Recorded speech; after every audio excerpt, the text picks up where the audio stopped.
Do you ever work with pneumatic actuators? Our Easy Pneumatics Controller is the easiest way to control air-driven motion I have ever seen. The no-code programming interface is so easy, even I can program it, and that's saying a lot. Create sophisticated motion in minutes, not weeks, with Easy Pneumatics Controller. Learn more at teampipeline.us.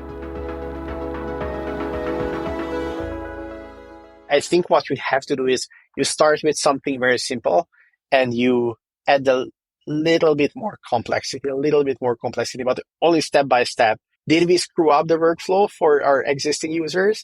Yes, no. Okay, if we screwed it up, how can we fix it in a way that it's still going to be better, faster for the new target audience?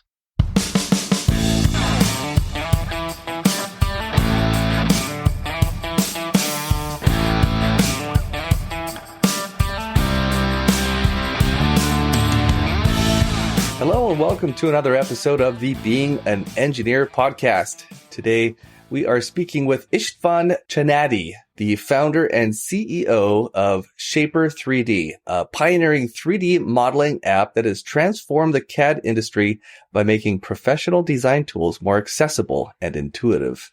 Starting with a vision to create a powerful CAD tool for the iPad Pro, Shapr3D has expanded to macOS and Windows, gaining recognition such as the Apple Design Award. Under Istvan's leadership, the company has continuously innovated, raising significant venture capital support to support its growth. Istvan, thank you so much for being with us on the show today. Hey, Aaron, thanks for having me. So tell us a little bit about Shapr3D. I mean, everyone who listens to this podcast they're engineers, and most of these engineers know CAD. They work in CAD, whether it's SolidWorks or Creo or NX or whatever. But what is Shapr3D? Yeah, so at Shapr, we are working on reimagining what CAD should be in the 21st century, what CAD would be like if it was invented today. So we are reinventing CAD from scratch. We originally started as an iPad-only application, and then we added support for macOS first, and then Windows. And just a couple of months ago, we launched our Vision Pro product.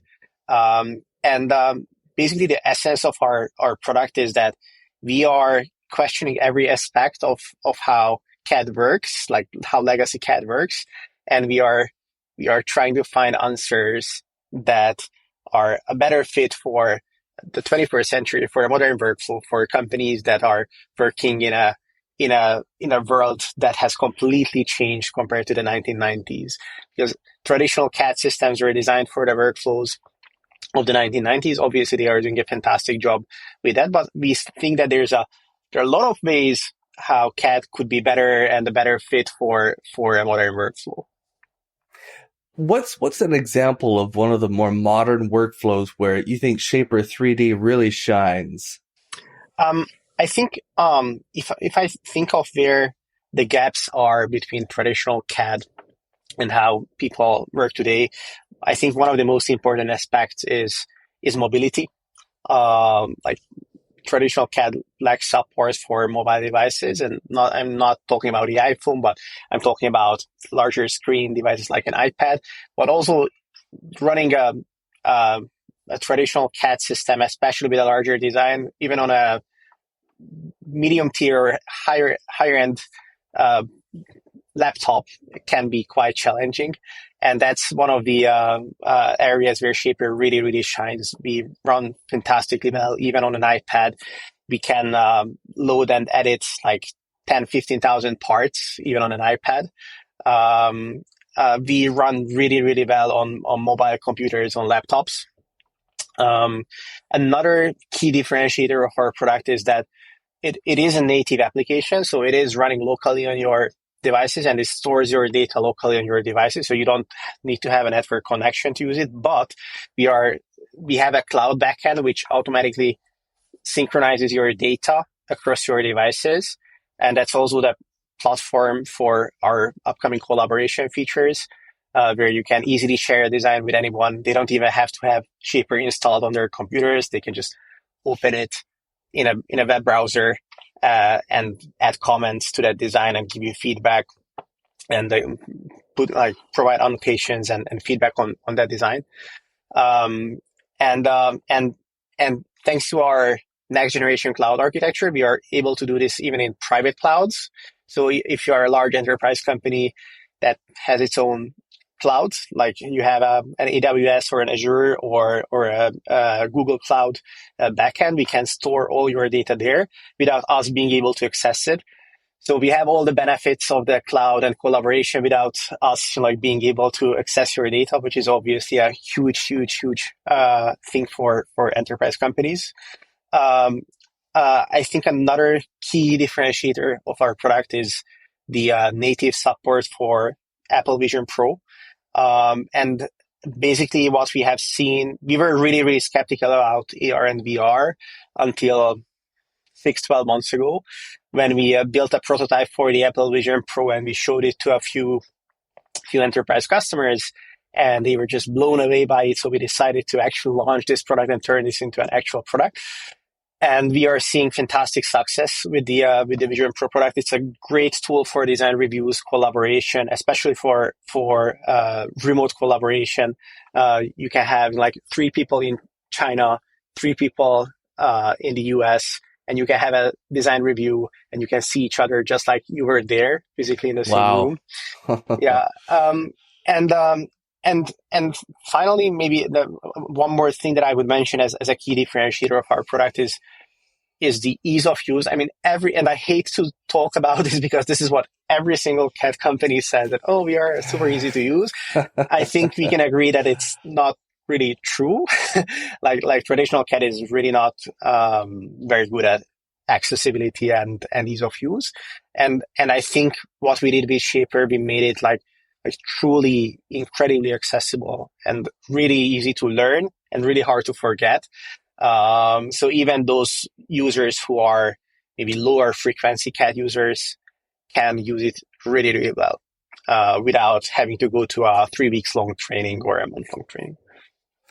It's a little bit tough to do this over audio only without having screens to share, but this is an audio only podcast. So to the best of your ability, can you share a couple of examples of how Shapr3D is so much easier to use than traditional CAD? Like what's the workflow in Shapr? The workflow, I would say it's very similar to how we work in a traditional CAD system. It's a 3D parametric CAD system.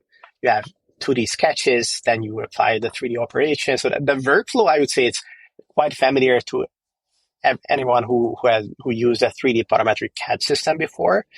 And what makes it really easy to use is that I think there are 2 types of complexity.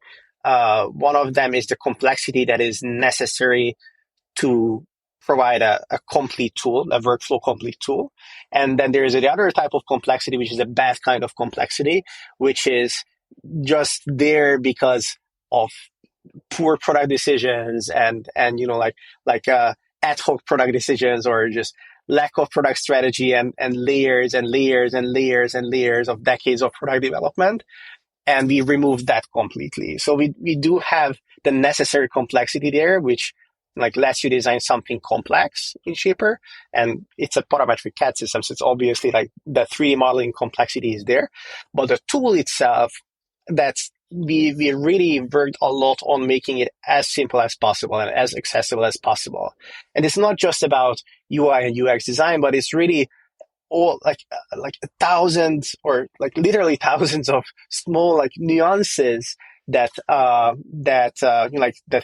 we improved to reduce the friction in the modeling workflow. Mm-hmm. And I would say that obviously we are still not where I want to be, but now I would say that we are getting really close to being an almost feature called fully complete part modeling tool. And by the end of the year, I think most CAD users will feel, when they try Shapr, most CAD users will feel that, okay, now this is something, this is super fast. I can learn this very quickly. I can work in this using this tool like really, really, really quickly, probably faster than in my other tool. I would say that we are 90% there yet. There are there are quite a few like annoying little feature gaps that we are going to close in the coming months, but we are very close. Terrific. That's incredible. I encourage everyone to go out and check out Shapr and go through some of their tutorials and look at how simple it is to use.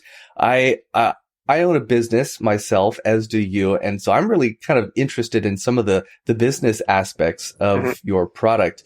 I think that entrepreneurs really at our core, let me know if you agree with this. We just want to build things that we personally love to use. And our hope is that enough other people out there also align with what we love, right? So tell me about your first sale. Like, how did that happen and how did it make you feel?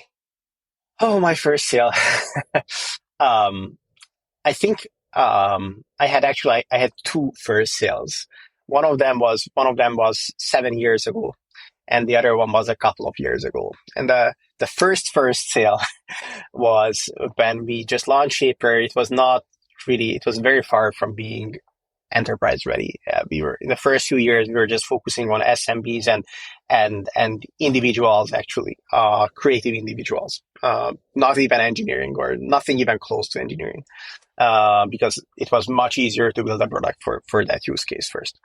And then a very famous French industrial designer, on the first day when we launched the product, he bought a license, and he's amazing, by the way. It's called Patrick Joan. We had a customer success story with him on our website, and he designed a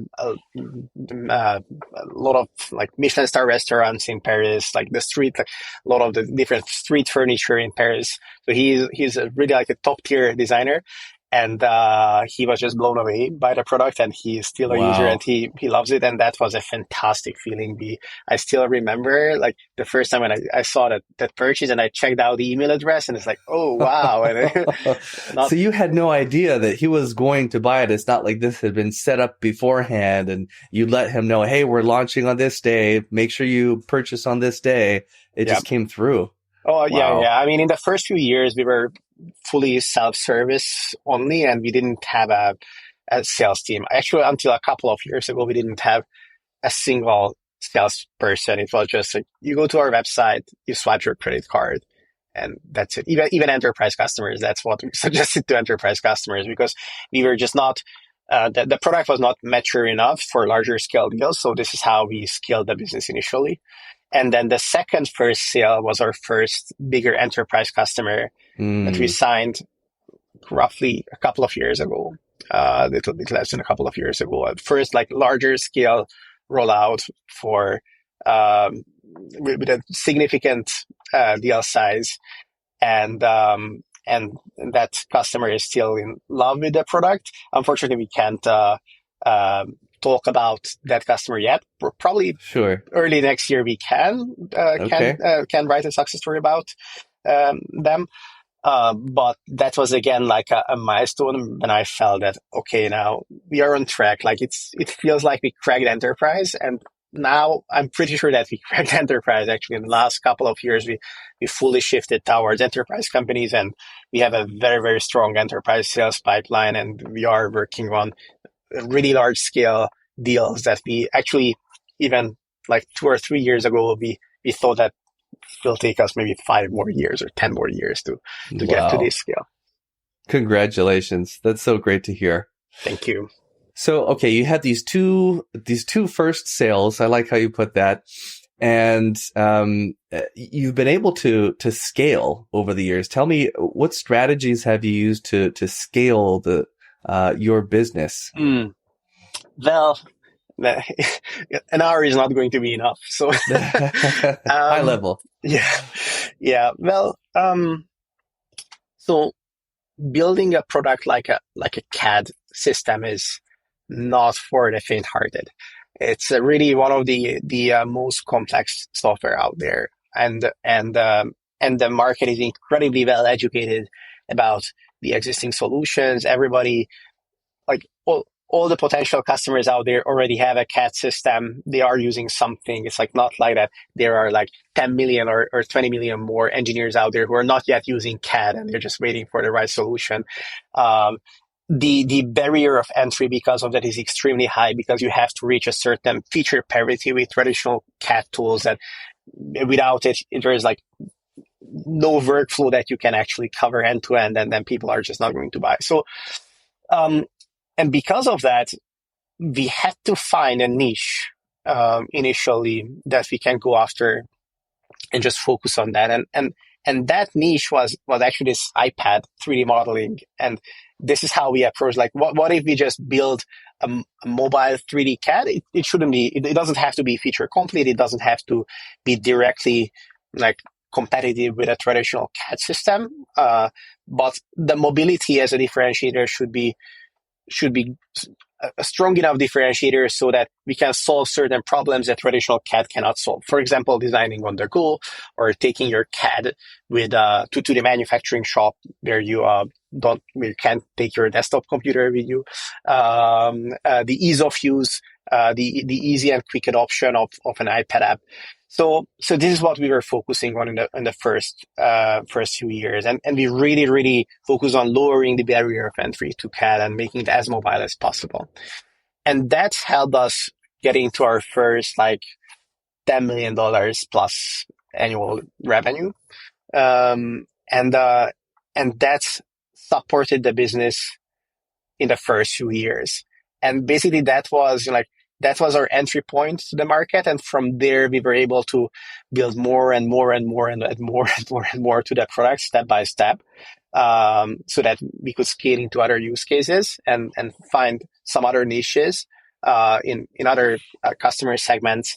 First in the desktop market, then using the Vision Pro, we managed to build a highly differentiated product that is really like 10 times better than the current VR, AR solutions out there. Way more accessible. So I think this was really the key for us to find these initial niches, like really double down on those and then expand from there. And it's a long journey. And we are, but I think now we are on track, to become this like, next generation disruptive company that is actually going to define the CAD industry for the next few decades, but there's a lot of work ahead of us to get there. It's not going to happen overnight. Are you as Shapr3D trying to compete directly with the giants out there, right? SolidWorks and Creo and Onshape is up and coming, or is there a different niche that you're still kind of targeting? I think there's like no different niche there because everybody who needs a CAD system has one already. On the other hand, I don't think that disruptive products directly compete with the incumbents ever. It's just not how disruption works. Typically, I think disruptive companies typically tend to find a way to differentiate themselves in a way that expands their TAM, their targeted addressable market. They typically lower the price, they lower the barrier of entry, and that's how they disrupt the incumbents by building an extremely differentiated, better, faster, cheaper solution.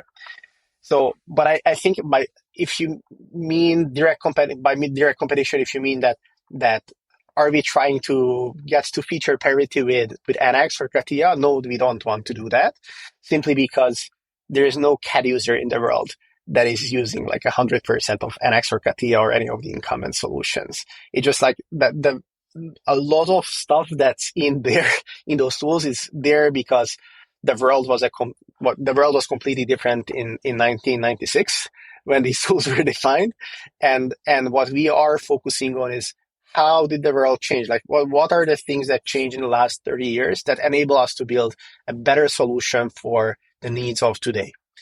And if and I think if Shapr will become this industry defining company, then it doesn't mean that we should kill traditional CAD systems. It doesn't make any sense to think about a market this way. I don't think it's a zero sum game. it's perfectly fine to become that tool where an engineering design or manufacturing company spends 95% of their time in, and then like if for the remaining 5% they still need this or that tool, that's fine. Like I'm perfectly fine with it, but it's not a zero sum game, and I don't think that we should aim for feature parity with these tools. I think we should aim for solving the problems that traditional CAD cannot really solve really well, and just doubling down on that. And there are a lot of problems that traditional CAD doesn't solve really well. I really like how you're thinking about that. Not a zero-sum game, not necessarily a directly competition, but just trying to solve the problems that engineers are facing. Going back towards the beginning of your company, when you were focusing on the iPad Pro, you won an award actually from Apple, the Apple Design Award. Can you tell us a little bit about that and how or if that ended up shaping kind of the trajectory or the vision for your product?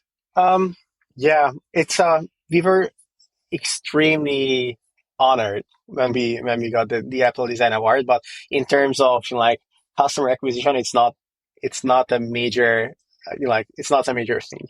It obviously helps with branding, and it's obviously something that we are extremely proud of, but our audience are typically not Apple fanboys who are following the latest news about Apple and the Apple Design Award. Yeah. So, but obviously it's something that we are extremely proud of, because Apple is a company that really, really nailed user experience design. So, getting the appreciation of their UX design team, that's a big deal because we are so UX focused, right? So obviously we're extremely proud of it, and actually it's here in the office. If you enter the office, it's in a central place. That's one of the first things that you will see when you enter the Shapr office. It's basically there are 5 companies every year, 5 to 10 companies every year that get this award out of the 4 million apps in the App Store. Wow!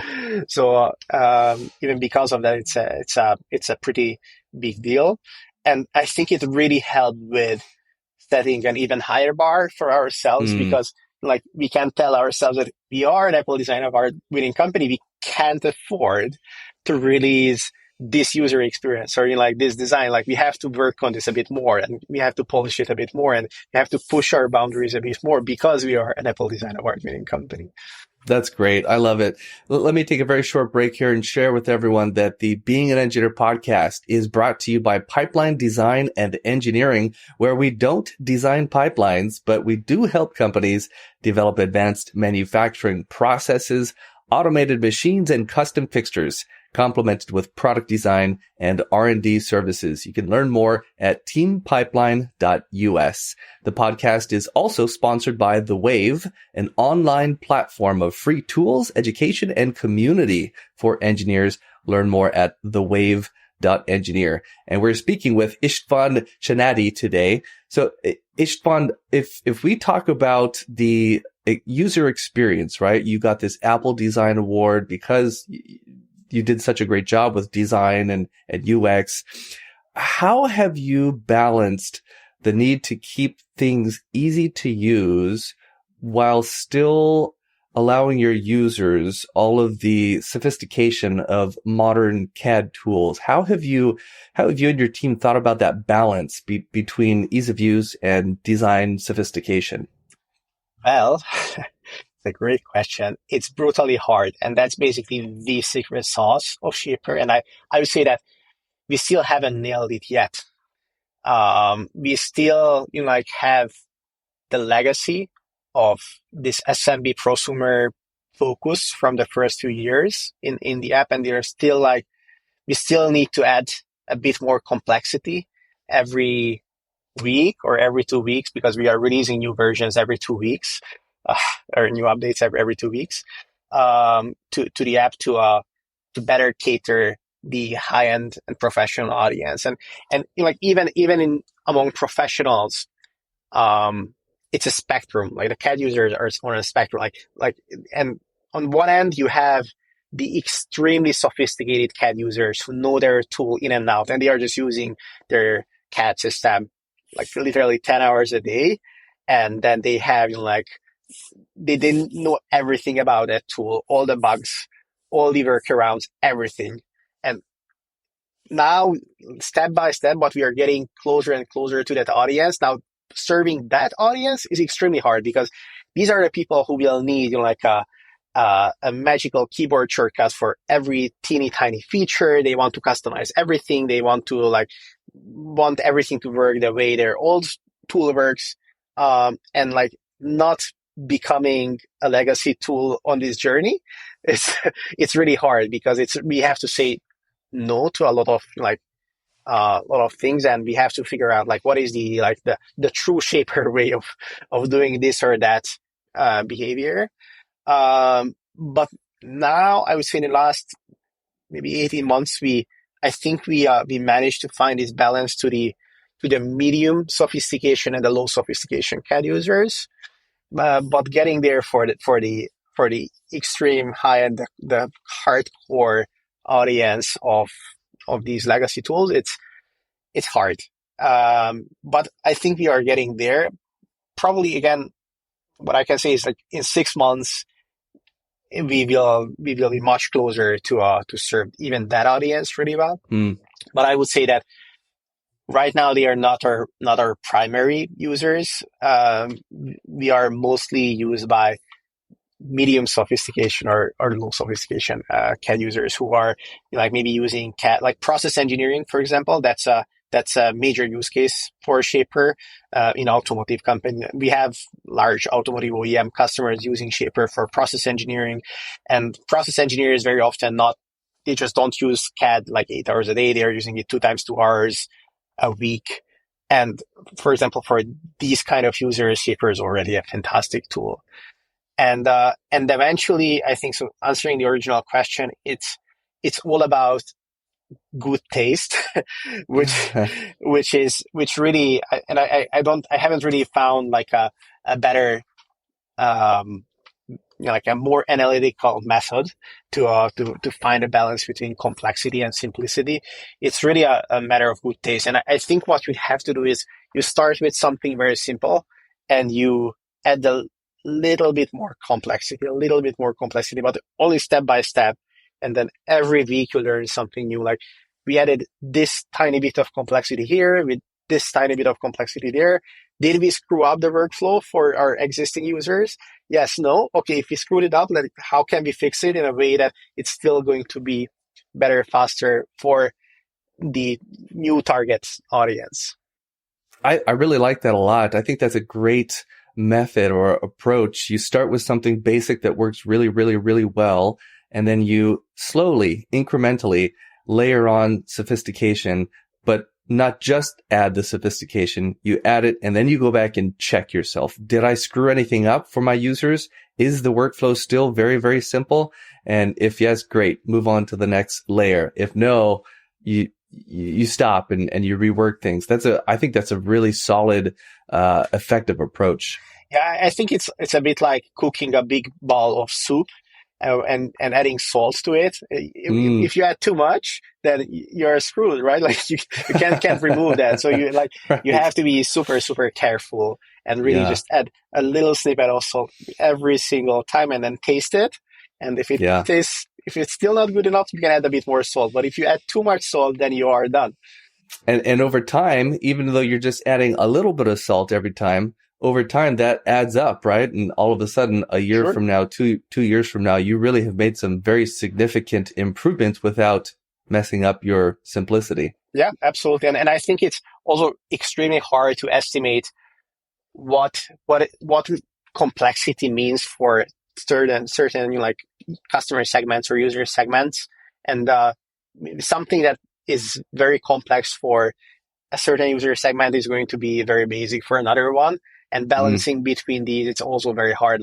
CAD systems tend to be quite horizontal tools. So typically a process engineer will use the same CAD system as a DFM engineer, right? And because of that, CAD systems have to cater to this really wide spectrum of users. And building a tool like this is really hard to make sure that all of these customer segments are happy and they can use your tool in a frictionless way, and all of them can do their workflow end to end in your tool. Yeah. Of course, a lot of different engineering disciplines could use and find value in Shapr3D. If you had to summarize, what does your ideal customer look like? How would you answer that? Yeah. Now I would say that large enterprise companies, like Fortune 500 enterprise companies, or companies with at least 10,000 employees, that's where we have been focusing in the last couple of years. But we actually, we cover the entire spectrum from 3D printing hobbyists to like Fortune 10 companies. And we have use cases in design, engineering, and manufacturing. In design, we are mostly being used by home appliances companies, consumer electronics companies, mostly for the conceptual design phase, and design communication, ideation, where, for example, our augmented reality capabilities are really, really strong, and the visualization capabilities of Shapr are providing a really quick way to communicate ideas and do design iterations. In engineering, I would say that the biggest use case that we are seeing in the last 12 months is process engineering at automotive OEMs. This was a use case that we haven't really foresee. And then an automotive OEM reached out to us that, hey, by the way, we would like to implement Shapr for like 1,000 users at our company for process engineering, and we are going to replace a legacy tool, legacy CAD system with it, which is a major win. We can't talk about it yet, but again, this is a story that we can probably talk about in a few months. And that's huge. That's mostly because these users tend to be lower frequency users, so they use CAD like 2 times 2 hours a week. So an easier to use, easier to learn, and harder to forget solution is extremely beneficial for their use case. The iPad is a fantastic tool for them to use Shapr in the factory, in the manufacturing shop. They can use it next to a CNC machine. They can take it to the factory. They can do modifications right next to the manufacturing equipment, real time. Automatically synchronizes their changes back to their desktop computer. They can go back to their desktop computer and continue the design there. So it's a fantastic game changer for these larger companies. And in manufacturing, we see a lot of fixture use cases, jigs, fixtures. Shapr is being used by machinists for designing their own fixtures. Because it's so easy to use, and it's a great tool for part design, and you can design your own fixtures without having to rely on someone else, which is a major time saver. We have been developing our own software product recently, and wow, it's a product for, I'm going to talk about our product only because it helps me build some context to go back and talk about your product.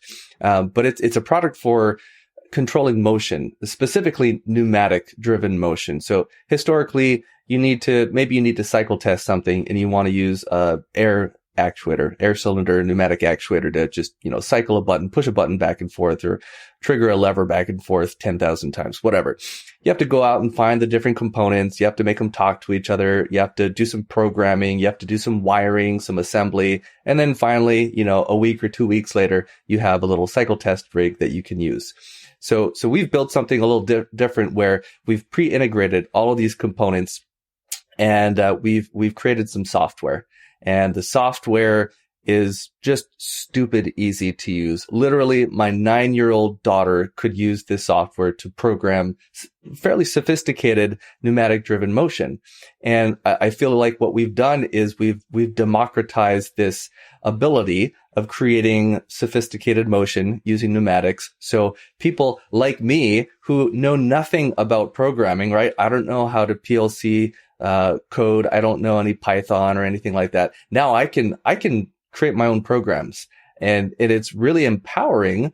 And it democratizes this skill. And I think what I'm hearing you say is kind of the same thing. So for for folks who aren't power CAD users, these are not the guys who have been doing it for a decade and know all the ins and outs.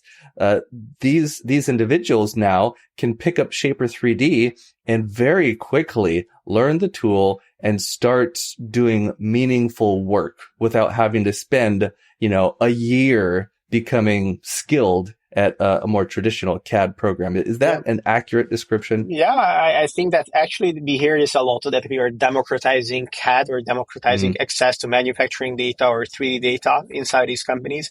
Yes, that's very, very common. I think there is this, we are seeing a strong need at these companies for, it kind of feels like that maybe in the last 10, 20 years or 30 years, the pendulum swung towards specialization. Like everybody became extremely specialized in what they do. And then now obviously this has benefits and drawbacks. And now everyone is realizing that, the drawbacks are that we will have a bunch of single point of failure. All the teams will rely on each other. We are creating a bunch of dependencies between 25,000 teams, and that we can't really move forward as quickly as we want to because everyone is just waiting for someone else, right? So what if we remove those dependencies? What if we empower our teams to do more by themselves without having to wait for each other, and then we can move faster forward? What if we remove the friction from the communication process because everyone can easily access the 3D information and can give feedback? What if I can share a design with a single click, and anyone who has a web browser, they don't have to have a CAD system installed, but they can just have a web browser on their computer. What if anyone can open that web link and can give feedback on that design? How will that change the workflow? And the reality is that traditional CAD is fantastic for documentation, like creating manufacturing documentation, that for the final 5% of the workflow. But the reality is that 95% of the time between the idea and the part or the design in hand or mass production is spent with something else, which is ideation, conceptual design, exploring different solutions, communicating, aligning stakeholders. And that's where traditional CAD is not really good because it's not democratic enough. It's not accessible enough, right? And suddenly when you make it more accessible, suddenly 95% of the process is going to be way more efficient and way more effective because you have removed this friction of the you made the entire process more democratic, more inclusive, more accessible. That makes so much sense. And just listening to you talk about this is getting me more excited about Shapr3D. So talk a little bit about that transition between the 95% and the 5%. So let's say that an engineer spends some time designing a part or an assembly, a product in Shapr3D. And then you get to the point where, okay, now it's time to create our manufacturing documentation, 2D drawings, detailed drawings, tolerances, material callouts, surface finishes, things like that. Can you do that in Shapr3D, or is that the transition? And if so, what does that handoff look like between Shapr3D and, say, SolidWorks? So you can do most of it in Shapr, but especially our drawings module is not as sophisticated as it's quite complete, but you can't use, for example, custom templates and stuff like this. So we have quite a few feature gaps there. In terms of part modeling, we are quite complete, but it's not when you ask about the handover, it's never a linear flow. It's not like that. We have the conceptual designers and the design engineers, and they just figure it out. And then when they finish, they hand it over to the FM, and now everyone is happy and the process is over. It's always a back and forth and a very tight collaboration between 5 different teams, the designers, the engineers, the manufacturers, and it's a back and forth between these teams. So it's not like that, we are done with the design, let's hand it over to manufacturing. And I think that's where Shapr really shines, this back and forth, that because we are running on Siemens Parasolid, we are very well, we can very well handle really large data sets and really complex CAD data. And we can import seamlessly like legacy CAD data. You can open it in Shapr. You can edit it in Shapr. We have a really powerful direct modeling tool chain. So even if you don't have the feature tree of the design, you can edit your designs in Shapr. And that's extremely powerful. So you don't have to like we see customers, enterprise customers using especially these higher end tools at an extremely low efficiency. Like very often they are using it through a remote desktop connection. They have a locally hosted server on which they have a remote desktop connection. They have to log into that computer and then they click and then they wait 3 seconds for the remote computer to respond. And this is literally how they are using these tools versus you open Shapr and it's there because it runs even on your iPad. It runs on any computer. You can do like most of your modeling, especially in the exploration and conceptual design phase there. But I would say that we are getting closer to like being a completely production ready, manufacturing ready modeling tool. We are like this close, like super close, really. Wow. To be there. So you can do like 95% of the work in Shapr. And then of course, when you need to like, I will not use Shapr today for, for preparing a design for manufacturing 100 million parts, for example. There you need like more sophisticated analysis tools. You need simulations. You need a bunch of tools that are just not there in Shapr, but that's really the final like 5%. When you have the final design, when you aligned all the stakeholders, when everybody is on the same page, and then you decided this is going to be the final product, this is what we are going to sell, this is what we are going to sell, send to manufacturing. That's when you switch to completely. That's where Shapr is out of the game, out of the picture. But until then, it's an incredibly powerful tool. Yeah, I think what you're saying makes a lot of sense. If you're going to be spending 95% of your time doing more like the design phase, the ideation phase anyway, why not use a tool that makes that phase so much faster and more efficient? Yeah. And then the last 5% switch over to whatever the other tool is. That makes sense to me. Yeah. Is Shapr more useful for, I'm trying to think of how to word this, I guess more like product design, consumer product design, where you have more organic shapes versus machine design and fixtures where everything is kind of blocky, chunky, 90-degree angles everywhere? If you look at consumer products, like most consumer products are actually not that complex because, like in the early 2000s, we had this trend that finally we had lofts and G2 lofts in every CAD system. Everybody started to design these organic surfaces. Oh, hell yeah, right? Let's make everything like super funky. And to be honest, that's a bit over. And there are very few companies that are designing these super funky shapes. Or most companies just don't. If you look at most consumer products, they tend to be like fairly simple in terms of geometry, which is not a bad thing, to be honest.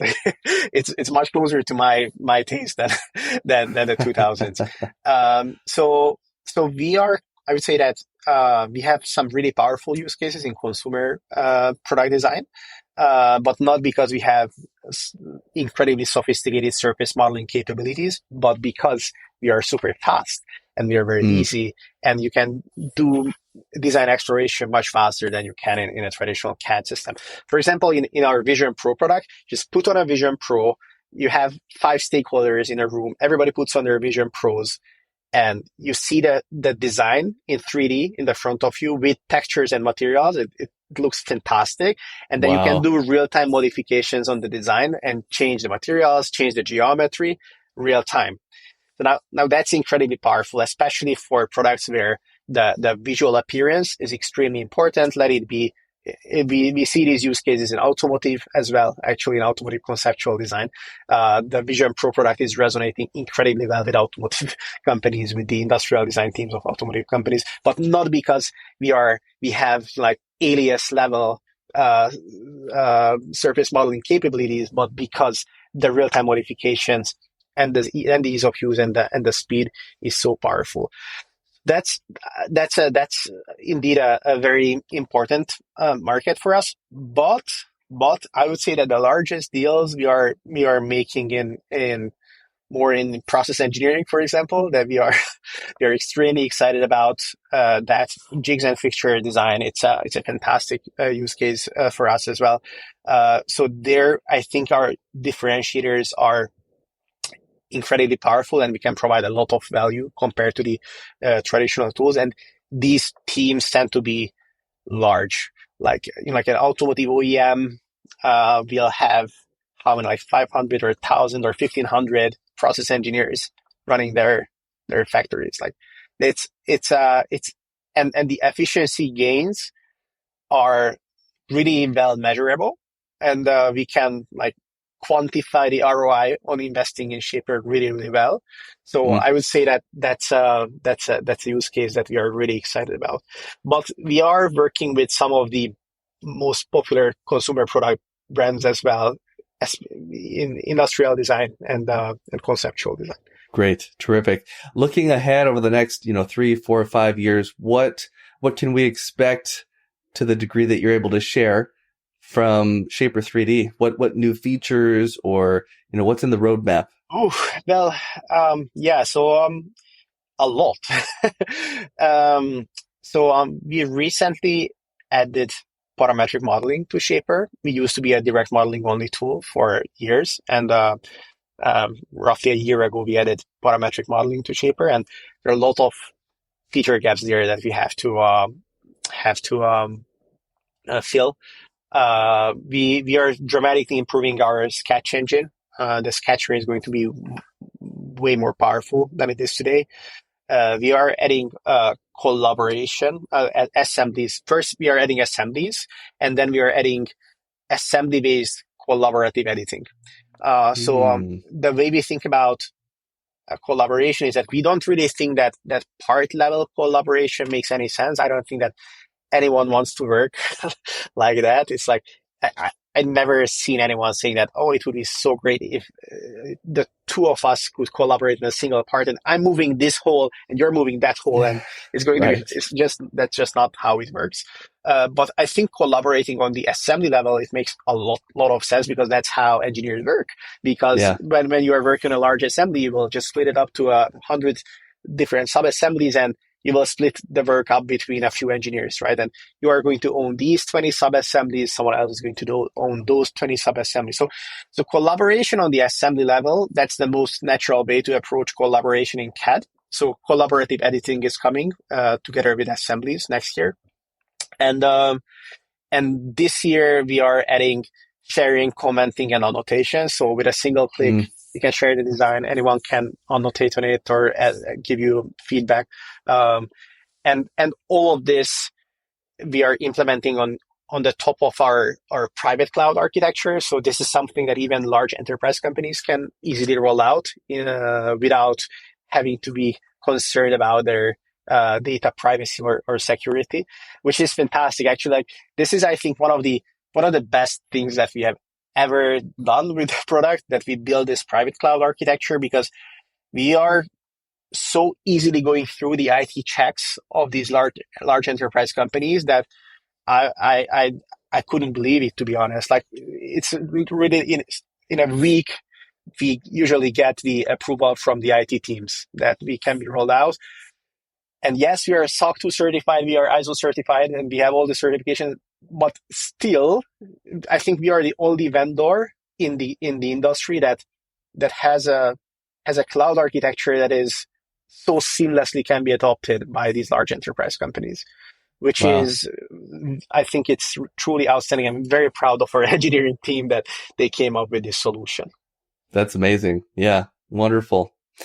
Okay, Istvan, wow. Thank you so much for sharing all of your time today and sharing about Shapr3D. What an exciting, disruptive, innovative product. Is there anything else that you'd like to share? I mean, any last thoughts that you'd like to leave listeners with?